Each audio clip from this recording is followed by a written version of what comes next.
راح بابا وعمه محمد على اسم الشرطة.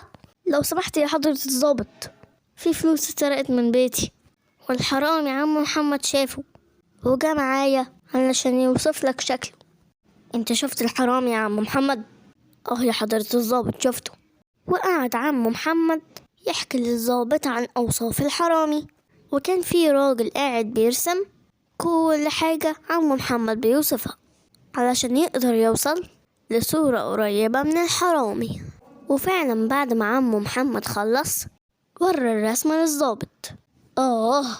ده احنا مش هنخلص منك يا استاذ حوت. هو حضرتك تعرفه يا حضرة الضابط؟ ايوه يا سيدي، ده محبوس لحد دلوقتي 6 مرات، وكل مرة يهرب ويرجع يسرق تاني ويعمل مصيبة. واخد الضابط قوة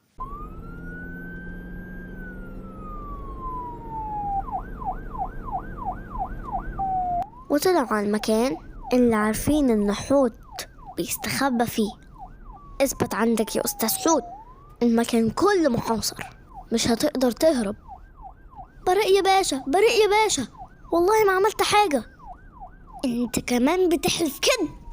ده انت يومك مش معدي قدامي.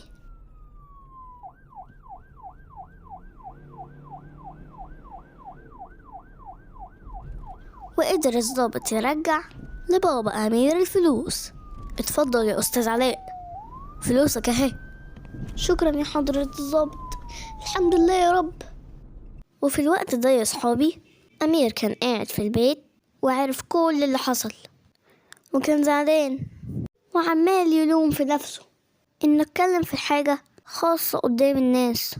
يعني أنا السبب دخول الحرامي في البيت؟ يعني بسببي تيتا مش هتعمل العملية ولا هتخف؟ ودخل بابا البيت. يا وفاء، يا أمير، الحمد لله لقينا فلوس. ايه ده، مالك يا أمير؟ زعلان كده ليه يا حبيبي؟ بصراحة يا بابا عايز احكي لك على حاجة، بس خايف من زعلك. قول يا حبيبي اللي انت عايزه، اوعى تخاف ابدا. انا السبب في دخول حرامي البيت. ازاي يا حبيبي كنت السبب؟ انا قلت قدام الناس ان حضرتك شايل فلوس في الدرج علشان عملية تيتا، واكيد الخبر انتشر والحرامي عرف مكان الفلوس ودخل اخدها على طول واحنا نايمين. انا برضه استغربت، هو ازاي قدر يوصل للفلوس بالسرعة دي كده؟ طب الحمد لله يا حبيبي ان الموقف اتحل وربنا سترها، عشان انت ما كنتش فاهم خطورة الموقف، وان دي حاجة فعلا فعلا غلط. بص يا حبيبي، اي حاجة بتحصل جوه بيتنا دي حاجة اسمها خصوصيات، يعني حاجات خاصة بينا احنا، ما ينفعش الناس اللي بره تعرفها وتتكلم عنها.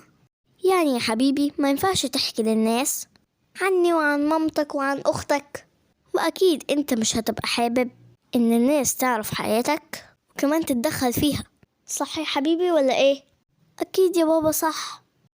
يعني انت يا حبيبي عرفت واتأكدت ان ده خطر، وفهمت اننا لازم نحفظ اسرار البيت وما نشاركهاش مع حد ابدا.